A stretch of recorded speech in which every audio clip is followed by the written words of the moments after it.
Well, hello everyone. It's great to be here in Box Hill today, and we're with Andrew Norris. Welcome, Andrew. Thanks, Lee. Thanks very much for asking me to be part of this program you've been putting together for the 1860 Club.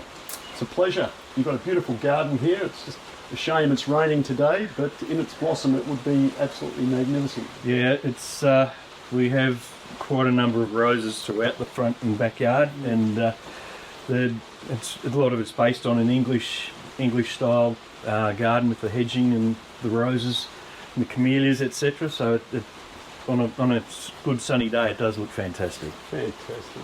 Yeah, I can imagine. Now, you're part of the Norris family, the Norris dynasty. Grandfather Stan. Was he a player at Preston? Yes. My grandfather played at Preston in, I think his first came to the club in 1946. He won a second 11 batting average. He made 102 in the first 11.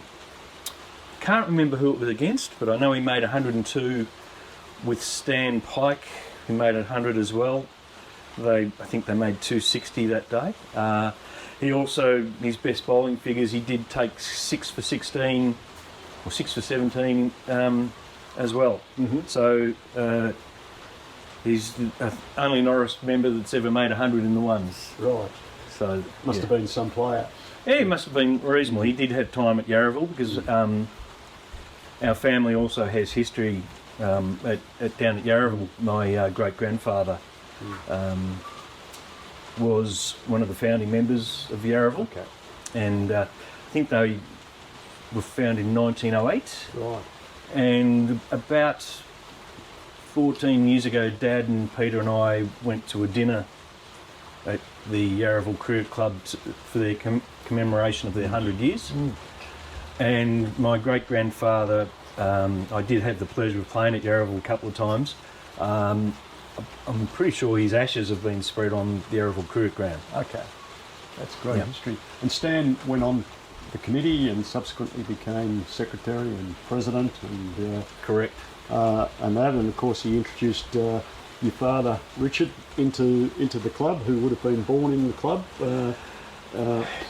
from the I think late 1940s. Yes, Dad first came to the club in 1948. Mm-hmm. Played till 51, 52. I think he missed 52, 53, partly due to school cricket. Mm-hmm.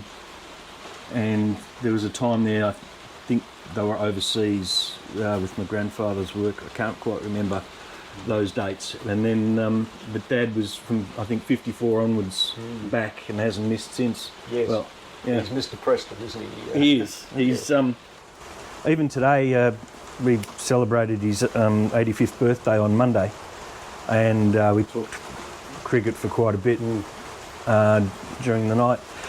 And Arena even says today it's going.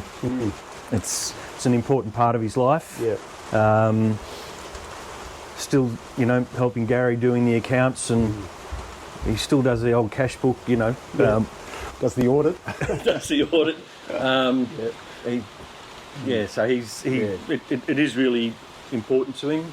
He also was on the executive, of course, with the subbies, and that was an important part of his life as well. Absolutely. And you were born in 1962, therefore the Norris family are pretty entrenched. So all of your life has been associated with Preston. Yes. As a young kid coming along watching. Yes. And then playing in the under-16s and working your way through to the seniors in 76. What's your memories before the senior debut? Senior debut. I played in the under-14 Hatch team. I think that was 74-5, 75, something like that. And there's some good players in that team. I was captained by Paul Dawson. We had Neil Jarvie played in that team. My memories back in the day as a youngster was when the train, as I've mentioned before, the training was on the ground, managed by Dion Johnson when I was a young fella just running around. I still remember, the old club rooms, the old social club, which was just basically where it is now, but it was a long room full of trestle tables that everyone would, drink their long necks after a game and come straight in from the change room where the firsts were. So I remember, growing up as a kid, I remember all of the guys now, which is fantastic to see those around the 70 mark, to see people like, Graham Mitchell, Bobby Morgan, John Morgan. Don't forget Bags. I can't forget Ian Baggett. What a character. Yeah, he was a character. He used to come to the 16s and pick up Peter Robertson, because Peter Robertson was captain of our 16s, and he played with Bags in his team. In the seconds, when he captained the seconds, I think might have been around 78, 79. All of what's fantastic, even just seeing Dennis on the other day, to think that all of those guys, Steve Hill and me and Murray, have still kept such fantastic friendships over the years. And I think that's special about Preston. Other memories as a boy, I remember Dick Telford when he was coach of Preston, and standing up on the hill at Coburg when you played in the 73-74 final against Malvern. And I still, you got the 86 not out, but I always remembered, you had Dave Jeffrey at one end, you had Eddie at the other end, but the thing that would have scared me as a batsman is I still think Harry Howgate is probably one of the fastest I've seen at the club. And I used to see him at training, and he was dangerous, because one of those guys bowled off 17 metres, I reckon, and the wickets weren't too good back in the day. So I have lots of memories of the ladies' committee that were always at the ground. Fantastic. Jack Potter came later on when I was probably about 14, and I saw him a number of years ago with Dad. We'd been to a lunch at the MCG, and I think he was over from New Zealand. I think he's in New Zealand these days. But so it was, when you think about some of the great people that we had at the club, and I've probably missed so many names. Of course. But lots of special times as a kid, just watching all those guys as you grew up as a boy. I remember you as a young guy, and you were a very good batter, hit the ball pretty hard, and bowled offies, and was an excellent field, which was part of the Norris baseball family. But you worked your way up through the 11s. We were talking to Billy Muir the other day, and Billy said you made the best 100 he has ever seen. Take us through that, Andrew. Where were you playing? That was 1983-84, and I was playing in the thirds with Steve Hill. I'd played most of that year in the seconds with Ian Murray, and because I remember that year specifically because you don't often get to play at Geelong.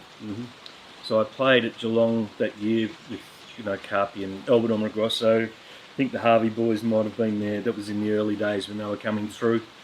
And playing at Geelong, you get your name up on the scoreboard, so it's about the only time that ever happened. Then I finished off the last couple of games in the threes with Steve, and we played Watsonia in the second semi-final. And Watsonia made something like 370 off their 80 overs. So we had a real battle on our hand that day, the following day when we batted.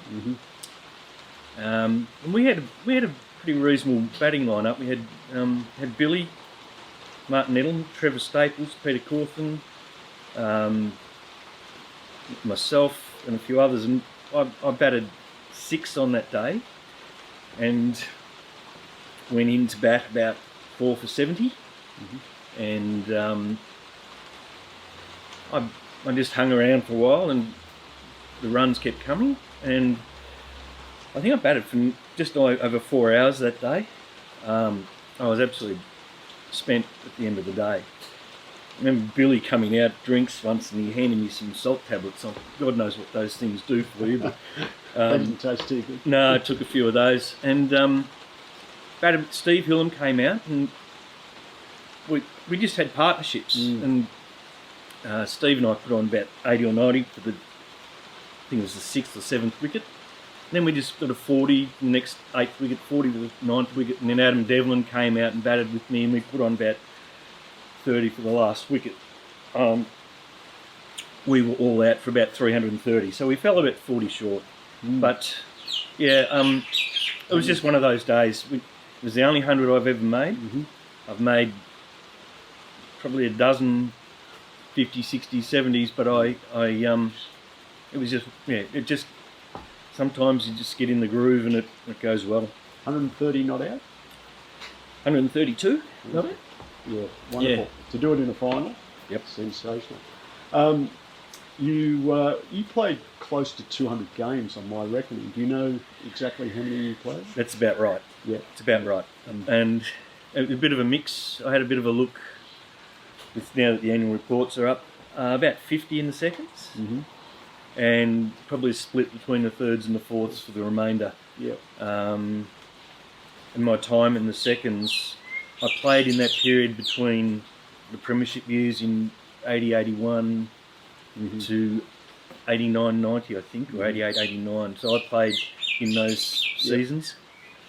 Played my first game in 1980, 81 under Mike Ryan. They went and played, they won the semi-final in 81 and went down, were beaten by Geelong, but Mike Ryan had a really fantastic team. He had, there was Trevor, I think Graham Pinchbeck, I think Steve Hillen, Trevor, Skeeter Hayton, and Ian Murray. Yeah, of course. He had a fantastic bowling lineup, and I think Gus and I played 2 or 3 games in the twos just to get a taste of it towards the end of the season.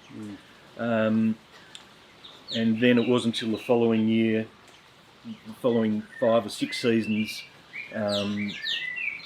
where a lot of youngsters were blooded, like Albert Omogrosso, Steve and Scott Harvey, Gus, myself, and we were Adam Devlin, and we played under people, Jeff King. Yeah. We played under, I think I played under yourself in that time, those 6 years.